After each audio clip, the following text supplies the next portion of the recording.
All right, so I was trying to take out because I was going to do the mains through here.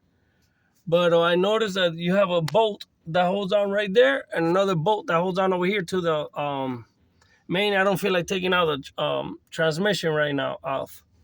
I was just trying to take off this, but it's looking like it's going to go back. Either way, what I wanted to do was measure because my machine shop guy didn't give me warranty, and this is like an egg. This is the one that he worked on. But he said, no, this and that. I will never go there again. Let me show you a micrometer so you can see what I mean. I'll put it on 0.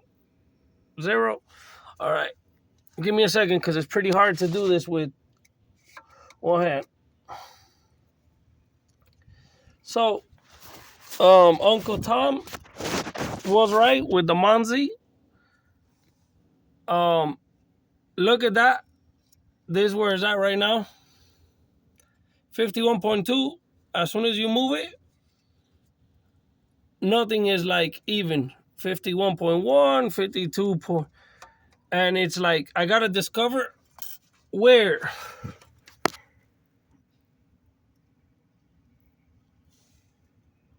$51.2, and when you move it, look. 0.2, 51, then sometimes it reads that. Entonces, that's on this side. Now, let me go to the turn it then. To the opposite side. When I mean turn it, give me a second. When I mean turn it, you see the one, because it's number 3. I'm going to show you why I'm doing this. Hold on. There, I got oil. Every time I spin it, the oil pump spits oil. So brand new pump, you could only get an adjustable one, and it only increases 15% more from Mattoon for $289. But this is from OEM, from the dealer. There's obviously a problem with the crankshaft number 3, and I'm gonna explain to you why. I only went one time around the block. This one side to side is not a problem. It doesn't have top and play.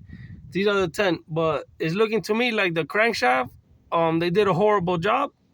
I got to put this back on the play. I was trying to take it off, but then I noticed that there's 2 screws here that won't release, so I cannot take it out, which is dumb because if you need to do the mains, there's like one big-ass cap. Another thing I could do is cut it over here and cut it over here evenly. And like right here where the line is and right here where the line is. And cut it so I could be able to take out the 4, but I'm not going to do that because the problem that we're having is the rod itself. Not the rod, but this right here. The crankshaft is not even. It's like an egg. Now, that bearing, that rod is not too bad, but it never got discoloration. It never got discoloration. It actually went away as soon as I put the new main bearing. But what's causing the damage is this. This one's good. All of them are good. None of them are giving issues. None of them are really side-to-side play. You can have it. You cannot just have up and down. So I got a little knock after doing the main bearing, and it had gone away as soon as I idled it. But let me go ahead and measure this one out for you. Tear it always and put it over here. So over here we got 51.8. So you see that right there? 51.7, 51.8. You start spinning it, and it increases to 52, 51.1. And of course, I'm pushing it always up, so it could always have this like a micrometer. And I'm doing it by millimeter. You come over here, 51.5.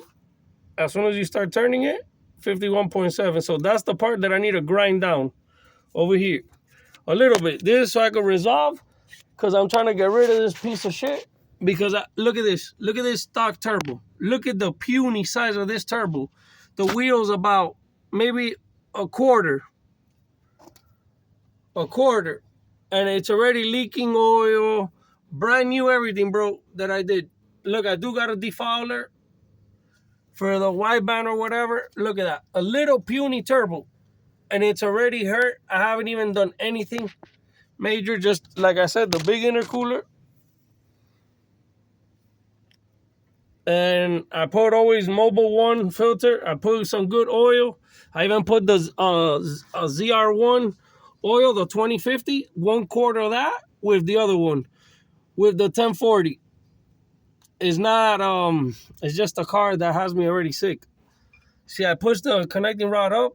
It has a little scuff, but not too much.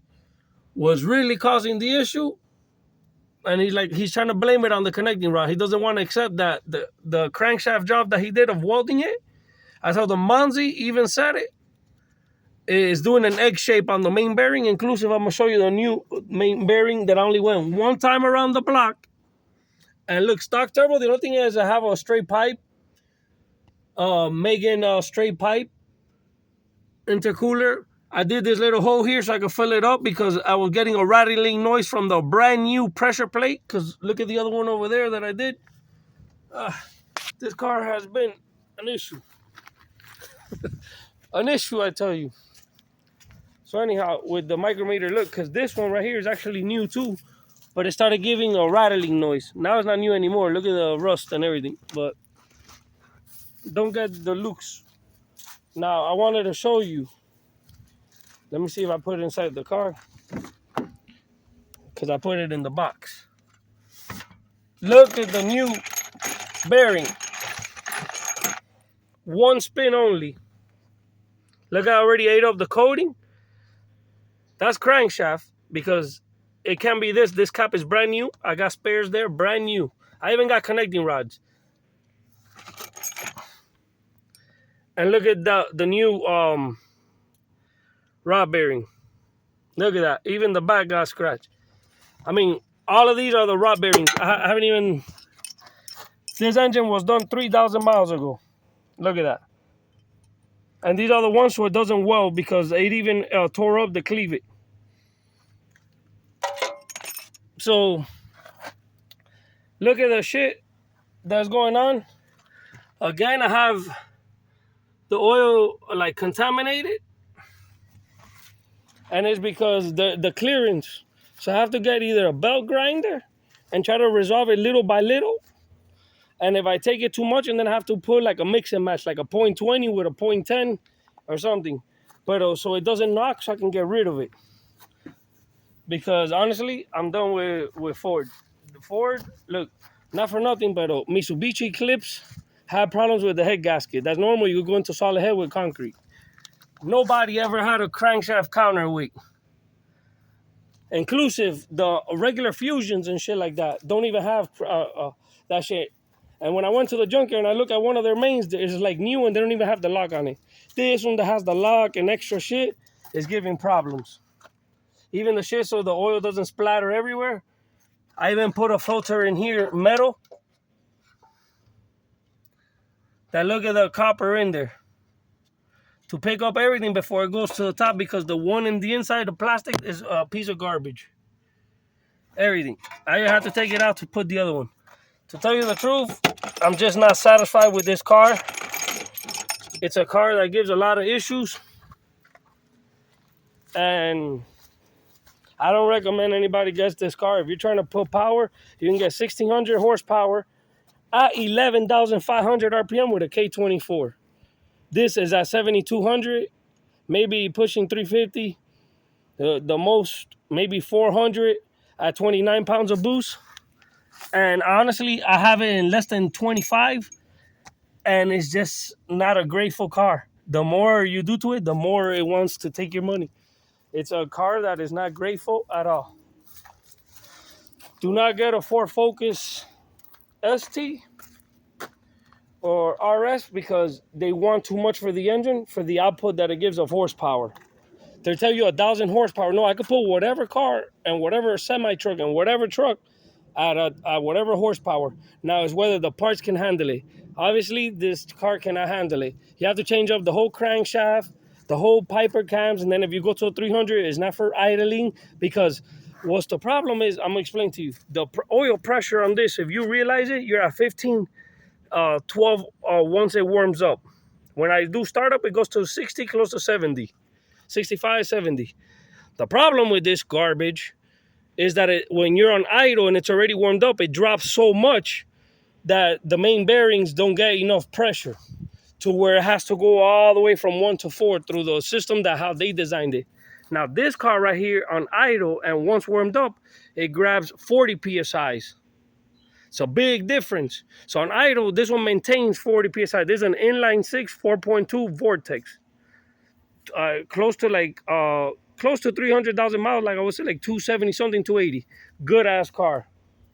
This car right here, every 3,000 miles is asking, look, if it's not that, is the transmission. If not, a bearing. If not this, it doesn't hold. It doesn't hold any power. And they'll say, you go see how much is a new one, and they're going for a ton of money. I ended up getting it just like this, scratched up, the paint peeling a little bit. You know, I ended up getting it from Nick. He had like more green stuff on it. I took all that shit out. It was beating a Porsche Panamera when I first got it. It was like a high compression with turbo, which everybody goes low compression with turbo, high compression for nitrous and retard the timing. And for some sort of reason, it was at 21 degree advanced timing, and I was getting like about 500, 600 fuel pressure because it has a lot of fuel pressure. So I took out the, because I also have a low pressure valve, and the car just doesn't hold any power. I'm sorry, it just doesn't really hold any power. That I never had any head gasket issue. I have a multi-layer head gasket from Fel Pro, and it just, Male, it just doesn't hold power. It just keeps on having issues per issue per issue, and I'm just tired of it. So if you guys want it for $2,000, let me know. I'm gonna try to see. I ordered mains for it, but I don't feel like doing the job again of taking out the engine and all that.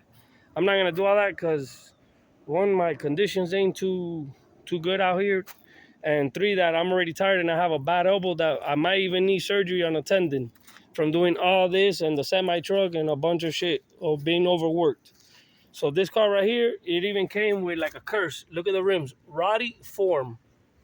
They're are they 18s or 17s? Let me see. They're 18s. Everything is good. I've done the whole suspension. You might have to do the other shock on the other side because it doesn't hold any power. But there you have it. So give me $2,000 and take this shit.